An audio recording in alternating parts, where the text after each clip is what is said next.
All right, Real Housewives of Potomac. This is season 6, episode 5, The Rumor Mill. A little late, but hey, we didn't get it out there, okay? I was on vacation, y'all.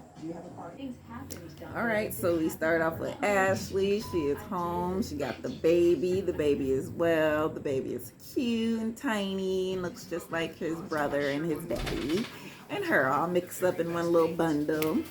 And you know what? Baby Dean got to meet his brother, and they're happily ever after. Her whole family is complete, and everybody is happy. Okay.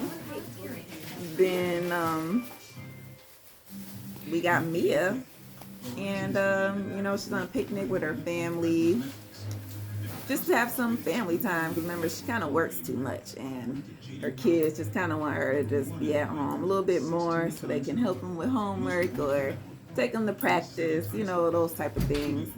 And she asked the son how he felt, and he said, "Yeah, Mom, I think you work too much." So she said, "All right, I'm gonna try to slow down a little bit and focus on you guys." But she tells him, "I only work so much because I want you to have everything that I didn't have, like that type of deal." Sorry, that's my kid acting a fool. And then she brings up her mom, because remember, like, her and her mom don't have the best relationship because, her mom had substance abuse problems, and I think her mom and her dad didn't really get along, because she says her mom keeps telling her, "You're just like your father." And her rebuttal to that, "Well, at least I'm not like you," so she reached out and she asked her to go to lunch, since they never really had a sit down like that. And hopefully her mother, complies and reach out, and they can go and try to rekindle some type of relationship. So Candace and Chris, they sitting there talking about this girls trip that she want to take all the girls to Virginia, Williamsburg to Virginia. It's somewhere her grandmother grew up, so she wants to take the girls, have a little weekend, whoop-de-whoop, blah, blah, blah. And he's like, "Okay, that's all cool and all, but when you come back, we got to get back to work, because you got to shoot this video for this music, the song you just did, and all this stuff." So she's like, all right, husbander, don't worry, I got this. And then he say, "Ashley? Did anybody invite Ashley?" She's like, she was at a baby's. I don't even know. I didn't even invite her." So Chris like, "Okay, well, I guess I'll call her." She's like, "Yeah, sure, call her."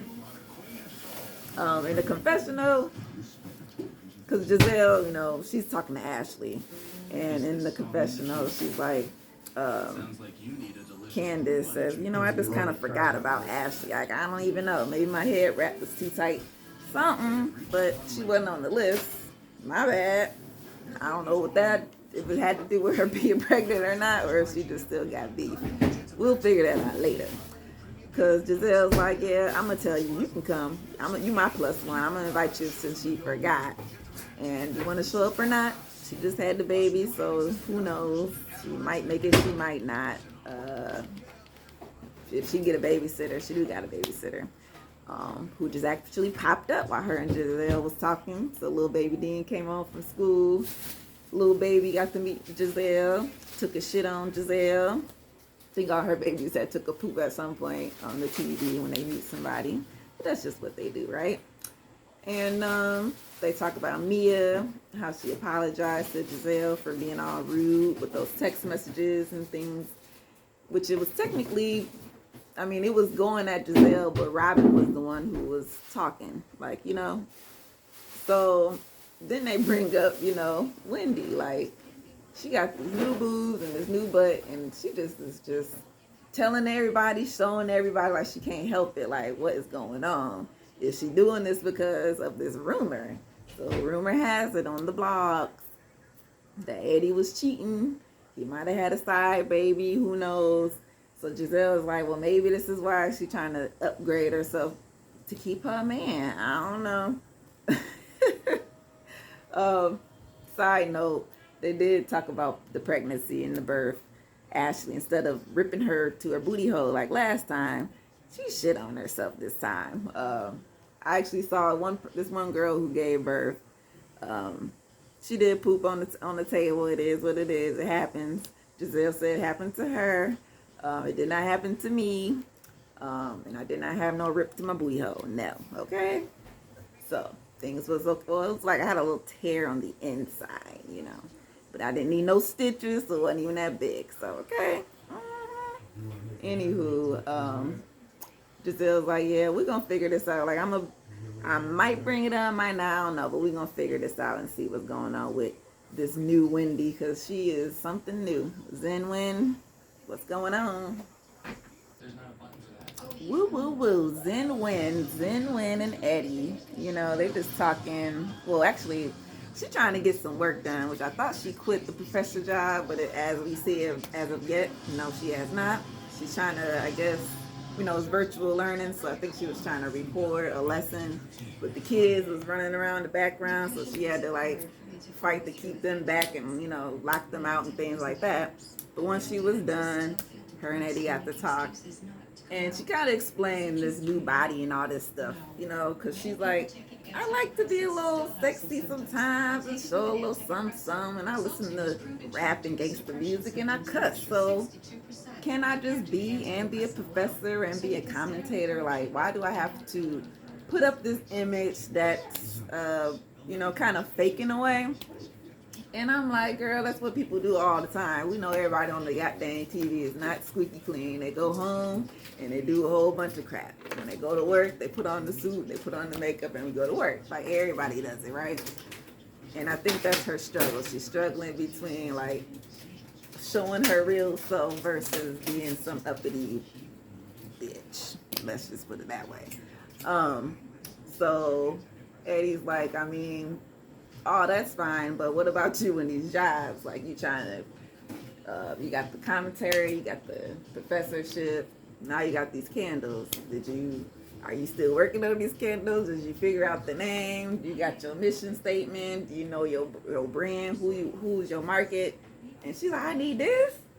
I need that. I didn't know I need to do this. He's like, yeah, you know, it's a whole bunch of work. And then did you just gonna keep putting your money into it? Because, you know, when you start stuff, you do invest your own money at first, but you got to make a profit at some point. And she ain't making no profit. And she's like, yeah, your pocket. So you're like, I think not. We closed. Okay, girl, I gave you enough. So you need to figure this out. And she like, yeah, we'll figure it out. I don't know. She just don't want to be a quitter. I think that's her, you know. You start something, might as well finish it, right? I think that's her type of mentalities. She got 4 degrees, for Christ's sakes. I mean, she don't never stop. And I think she still was going to school for one more degree, if I'm not mistaken. But Wendy.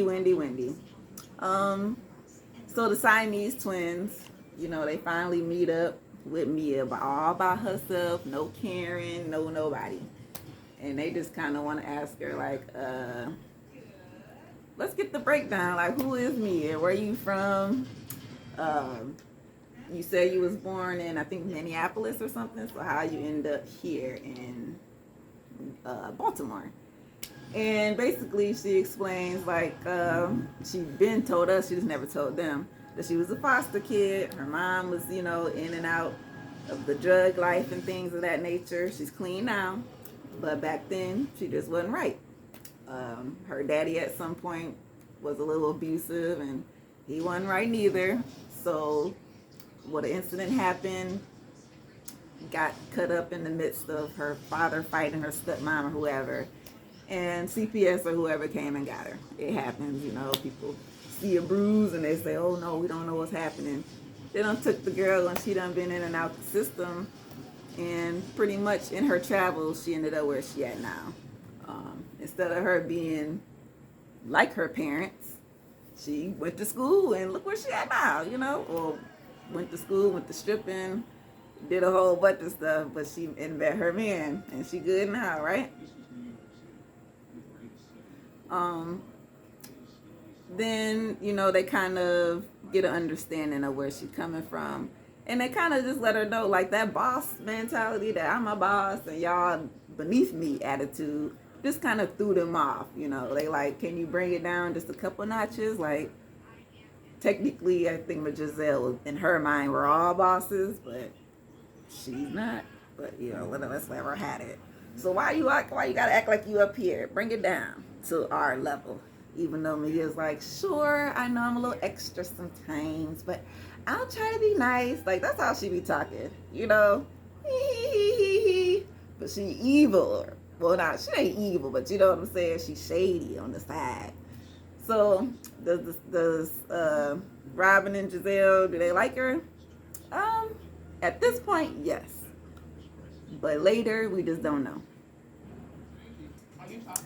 All right, it's time for the trip, and they're taking a big old party bus. Candace, I think they all meet at Candace's house, which I meant to mention earlier. Y'all see her room? Why? I know they just moved in there, but they had clothes all over the dang floor. Like, at least maybe keep some of them in the box or something, but it looked like she was just, look like you looking for clothes and you just throw them all on the floor. That's what it looked like. Y'all could have cleaned up a little bit better for the camera. But anywho, they just moved in. They got to fix everything. They just got there. But anyway, so they getting on the bus, everything's going well. They doing, what girls do, just talking mess. Wendy show up, and of course Giselle like, what the hell you got on? Like, it was like a bodysuit with some baggy pants and one of those crop sweatshirt things, but it was, the half one. So this is all you can see all this. Would I have worn it? No, I just don't like onesies. But it didn't look like Wendy. We'll say that she did look a little crazy in her braids. I don't know, girl. I don't know what she's trying to do, but it is what it is. She's Zinwin, the new girl, and showing off pretty much. I didn't notice. They didn't ever say that Robin invited her friend, but her friend is coming along, Skyla, even though her name looked like Ascale. When you read it, that's what it looked like. But Skyla is there. They're talking about who watching the babies, is the husbands or the nannies. Robin, you should have one more. She don't need no more. Y'all know how old she is. Leave that lady alone. And or Juan, they don't need no babies, okay? And then they get to talk about the stripper pole, because there's a pole inside. They got one of those type of party buses, right? Of course, because they wanted everybody to dance on it at some point. Either the cameraman or Candace. I don't know who set it up. I'm guessing production. They always setting us up. They're setting them up. It ain't us setting them up for failure. Because can't none of them dance. They all take a turn at the pole. We know Robin, Giselle, Karen, they definitely can't dance. Wendy, I don't know, she did a whole... No, it didn't work out. She tried. A Skyla. She's real thin and pretty, so she did a little 1-2, shoulder, bend over. It was cute. And then we get to, Candace. Candace can do a little 1-2. She just swung her little stuff around there. She only like 5'2". And then they say the best for last, which was Mia, because of course they all keep telling her, oh my God, you a stripper, you a stripper, you a stripper, or whatever they want to call her, gold digger stripper. So show us what you got. And she went up there and showed her what you got. She did a good job, I ain't gonna lie. She said she just watched her friends because her friends used to do stuff like that, so she just learned from them. All she did in the club was she was bartending and serving. So that's she wasn't dancing. That's what she said. And then they ask about Ashley. Where's Ashley? Giselle say Ashley is gonna show up. She's just not gonna stay the night or nothing. She's just gonna pop in, do dinner, and do the chill stuff. But since she just had the baby, she's gonna be in and out. And they like, oh my, well at least Candace like, girl, can't you sit down and go stay with your baby? Which is kind of true. You're not supposed to leave and do all that stuff until the baby's at least a month or so old. And you want to make sure everything closed and stuff down there. I don't know, Ashley. Good luck with that. Are you talking to me? Okay, so everybody get in the house. Actually, before they get in the house, she lets them know it's kind of a 2-house thing. You know, we got the main house and then the guest house or the cottage. So the main house will be Mia, Candace, Giselle, and Robin. The guest house will be Wendy and Karen, since they cool or whatnot, and a Skylar. So I'm kind of almost thinking that was a little wrong order, because why would, if Robin, that's your friend, a Skylar, don't you think she should be with you and Giselle? So they should have took the cottage, while Wendy and Karen took the main house with me and Candace. But I guess since Karen and Candace ain't cool like that no more, that's her punishment. But hey, the cottage was actually nice. Wasn't nothing wrong with that. And they get into this, you know, everybody got to fight over the room. No big deal, but of course, Robin's like, I think I want the upstairs, Mia, and you got to go downstairs. Because, you know, she got to be next door to Rob, or her and Giselle definitely got to be next door to each other all the goddamn time. The goddamn Siamese twins. Yeah, so, you know, Mia just lets Robin have the room. I think, you know, she didn't necessarily want to fight with her at that moment. It was more of, I mean, you know, just, right, you can have the view and let you, you know, let you enjoy something that, I mean, right, you probably ain't used to. Catch that tea. That's why I say, you know, she's a little shady on the side, but it's all right, you know. They didn't catch that too soon. But, you know, they're eating and they get a little silent at first, a little awkward silence, and Giselle just is like, so should anybody apologize while we just sitting here before we get this thing started? And everybody's like, okay, who is it, me? What? And Karen knew exactly who she was talking about. She said, you talking to me? She said, yeah, I'm talking to you. Like, all you do is talk mess about me and my family on social media, and we just go back and forth. And she like, well, you need to apologize to me. And they like, for what? Because you said Ray was gonna die. And she like, girl, I ain't say Ray was gonna die. God damn it, true. I want Ray to live. You know, that whole, everybody saw the commercial because they played it like a million times. Like, I want him to live so he can pay his bills. You know, that, all that. Like, girl, like, is it that serious? And they just go back and forth like, they is fighting for the crown. At this point, who gonna have it? They just both can have it. I don't know. Like, who cares? Just stop talking about each other, and then maybe y'all can move on. But did they get an apology? We ain't gonna know until next week, because they do a dang to be continued. So it is what it is. I'll talk to y'all another time when they come on, and we'll figure out what happened at the dinner and see what, like, we all know they're gonna argue. I think they're there for the whole weekend, so they got a couple of days out here in Virginia. The place was actually really nice. The rooms was really nice. Yeah, the view, it was very, very pretty. I'm guessing this is sort of maybe April, June-ish, summertime, because it was very, very nice, very beautiful, and not so old school as Giselle thought it was gonna be. But anyway, talk to y'all another day tomorrow. Who knows? I got another episode, and I'll see y'all. Peace out.